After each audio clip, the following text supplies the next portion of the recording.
بسم اللہ الرحمن الرحیم۔ حضرت علی المرتضیٰ رضی اللہ تعالیٰ عنہ کا ذکر سننے کے لیے ہر مسلمان بے تاب ہوتا ہے۔ میرے تو مرشد ہیں، میں تو ان کا ذکر بڑے ذوق اور شوق سے کروں گا، لیکن میں آپ کو ایک ایسی بات سناؤں گا کہ آپ کو خوشی ہوگی، مومن اس سے خوش ہوئے گا، کیونکہ مومن کبھی بھی یہ نہیں چاہتا کہ کوئی مومن آپس میں لڑائی جھگڑا کرے۔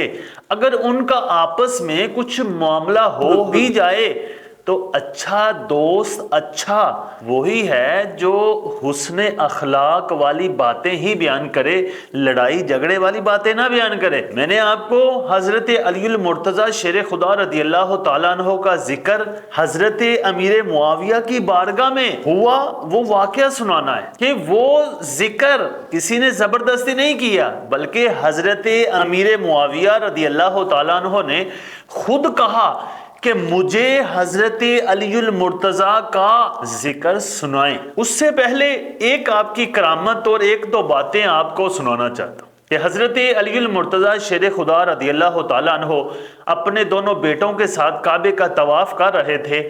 دیکھا کہ ایک شخص زور زور سے گڑ گڑا رہا ہے، رو رو کر دعائیں مانگ رہا ہے، تو حضرت علی نے اپنے بیٹوں کو کہا کہ جاؤ اس کو بلا کر لاؤ کہ کیا مسئلہ ہے۔ وہ گھسٹ کر آپ کی بارگاہ میں آیا، کہا کہ حضور مجھ سے بہت غلطیاں ہوئی، میں گناہوں کی دلدل میں پھنسا ہوا تھا، میرے والد مجھے ہر روز نصیحت کرتے تھے، لیکن ایک دن ان کی نصیحت پر مجھے غصہ آ گیا۔ نعوذ باللہ آج بھی اولاد ایسا ہی کرتی ہے کہ سمجھانے والے کو کوستی ہے، پسند نہیں کرتی۔ اگر والد اولاد کو نصیحت کرے تو باپ کی بات بری مانتی ہے اس زمانے کی اولاد۔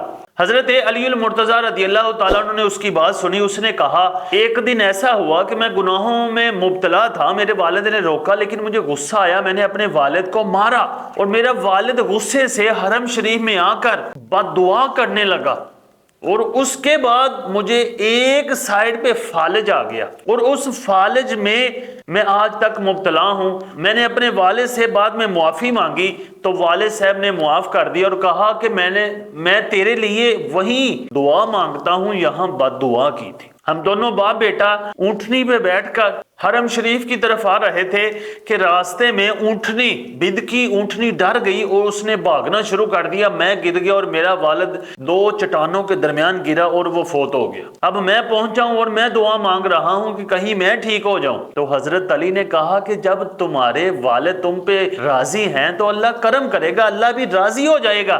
تو حضرت علی المرتضیٰ شیر خدا رضی اللہ تعالیٰ عنہ نے نماز پڑھ کر اس کے لیے دعا مانگی، وہ ٹھیک ہو گیا۔ حضرت علی المرتضیٰ رضی اللہ تعالیٰ عنہ آپ کی شان جتنی بیان کی جائے کم ہے۔ حضرت علی المرتضیٰ رضی اللہ تعالیٰ عنہ کی جو پہلی خوراک تھی وہ نبی علیہ السلام کا لعاب تھا۔ آپ پیدا ہوئے، آپ نے کوئی چیز نہیں کھائی، تو پھر حضور تشریف لائے، حضور نے اپنی زبان مبارک آپ کے منہ میں رکھی، آپ نے چوسنا شروع کر دی اور چوستے رہے یہاں تک کہ سو گئے۔ حضرت علی المرتضیٰ رضی اللہ تعالیٰ عنہ کے بارے میں نبی کریم صلی اللہ تعالیٰ علیہ وآلہ وسلم فرماتے ہیں کہ تم میرے لیے ایسے ہو جیسے حضرت موسیٰ علیہ السلام کے لیے حضرت ہارون علیہ السلام، لیکن میرے بعد کوئی نبی نہیں ہوگا۔ نبی علیہ السلام نے فرمایا میرے ساتھ علی کا تعلق ایسا ہے جیسا میرے سر کا تعلق میرے ساتھ۔ حضرت علی وہ ہستی ہیں جس کو قرآن نے صالح المؤمنین کہا۔ حضرت علی کا ایک قول یاد رکھیں اور اپنا عقیدہ مضبوط رکھیں۔ حضرت علی المرتضیٰ شیر خدا رضی اللہ تعالیٰ عنہ فرماتے ہیں میری محبت اور حضرت ابو بکر و عمر کی نفرت بغض کسی مومن کے دل میں جمع نہیں ہو سکتا۔ اب میں آپ کو وہ بات سناؤں جو میں نے پہلے کہا تھا کہ حضرت امیر معاویہ نے ایک شخص کو کہا کہ مجھے حضرت علی المرتضیٰ کا تذکرہ سنائیں، ان کا ذکر سنائیں۔ حضرت زرار کھڑے ہوئے، انہوں نے حضرت امیر معاویہ کے سامنے حضرت علی کی شان بیان کرنی شروع کی۔ کہا کہ حضرت علی المرتضیٰ کے علم و عرفان کا اندازہ نہیں لگایا جا سکتا، اور حضرت علی المرتضیٰ رضی اللہ تعالیٰ عنہ دین کے معاملے میں دین کی حمایت میں بہت مضبوط تھے اور اللہ کے معاملے میں بھی بڑے مضبوط تھے۔ ہمیشہ جو بات کہتے تھے فیصلہ کن کرتے تھے، کیونکہ صحابہ میں سب سے زیادہ جو قاضی مشہور ہیں وہ حضرت علی ہیں، اور حضرت زرار نے کہا کہ جب بھی کوئی کام کرتے تھے عدل و انصاف سے معاملہ حل کرتے تھے۔ حضرت علی دور اندیش تھے، دور کی نظر رکھتے تھے، آپ موٹا کپڑا پسند کرتے تھے، اور اللہ کی قسم حضرت علی بڑا روب اور دبدبہ رکھتے تھے، ان سے جب کوئی بات کرتا تھا تو ڈرتا تھا، اور جب ہم ان کو ملنے جاتے تھے تو حضرت علی المرتضیٰ شیر خدا رضی اللہ تعالیٰ عنہ ملنے میں پہل کرتے تھے، تکبر نہیں رکھتے تھے۔ آج لوگ ایٹیٹیوڈ سکھاتے ہیں کہ تمہاری عزت تب ہوگی جب تم بعد میں کسی کو ملو، سلام کا جواب لیٹ دو اور کسی کو جواب لیٹ دو، اور نہیں محترم، عاجزی میں عزت ہے۔ ہم سوال کرتے وہ جواب دیتے، ہم اگر ان کی دعوت کرتے تو وہ ہماری دعوت قبول کرتے، اور جب وہ مسکراتے تھے تو دانتوں کی لڑیاں ایسے تھی جیسے موتی پروئے ہوئے۔ پرہیزگاروں کا احترام کرتے تھے اور مسکینوں سے محبت کرتے تھے، اور کسی طاقتور کو اس کی باطل امید پر یقین نہیں دلاتے تھے، اور ہر غریب یہ یقین رکھتا تھا کہ جب بھی میں آپ کی بارگاہ میں پہنچوں گا تو مجھے انصاف ضرور ملے گا۔ جب رات ہوتی تو حضرت علی اپنی داڑھی پکڑ کر ساری رات روتے۔ آگے حضرت زرار نے کہا کہ حضرت علی روتے روتے کہتے تھے، اے دنیا جا چلی جا، تو حقیر ہے، آخرت کا سفر طویل ہے۔ خوف خدا اتنا کہ دنیا کو کہنا کہ مجھ سے دور ہو جا، میں نے تجھے 3 طلاقیں دے دی، مجھے مال کی طمع نہیں ہے۔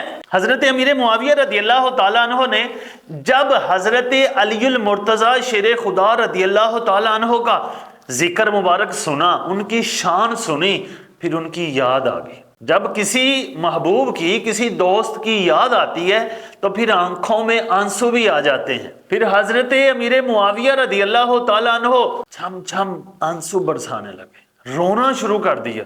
کہا کہ اے زرار، حضرت علی ایسے ہی تھے، حضرت علی ایسے ہی تھے، اللہ ان پر رحم فرمائے، وہ ایسے ہی تھے۔ یعنی حضرت امیر معاویہ رضی اللہ تعالیٰ عنہ حضرت علی سے محبت کرتے تھے، کیونکہ کوئی شخص اپنے دشمن کا تذکرہ اپنے سامنے نہیں سنتا، کسی کو یہ نہیں کہتا کہ محترم میرے کسی دشمن کی شان بیان کرو، کسی میرے مخالف کی شان، مخالف کا تذکرہ اچھے الفاظ میں میرے سامنے کرو۔ ان کی آپس میں دوستی بھی تھی، محبت بھی تھی۔ یہاں انسان رہتا ہے وہاں کچھ نہ کچھ معاملات ہو جاتے ہیں، لیکن جب ان کی آپس میں صلح ہو جائے، ان کے آپس میں معاملے ٹھیک ہو جائیں، تو پھر ان کے ماننے والوں کو بھی چاہیے کہ صبر ہی کرے، کیونکہ میاں صاحب فرماتے ہیں کہ اچھی نیوی سجنا کولوں سہوری ہو جاندی، ذاتی ویر کماندے نہیں، اصل پرید جنہ دی۔ نسلی لوگ غلطیوں کو معاف کرتے ہیں، اپنے دوستوں سے رشتے جوڑتے ہیں، اور اپنے چاہنے والوں اور جن کو وہ چاہتے ہیں ان کا بھی ادب اور احترام کرتے ہیں۔ لہٰذا ہمیں بھی چاہیے کہ ہم نبی علیہ السلام کی آل کا بھی احترام کریں اور نبی علیہ السلام کے اصحاب کا بھی احترام کریں۔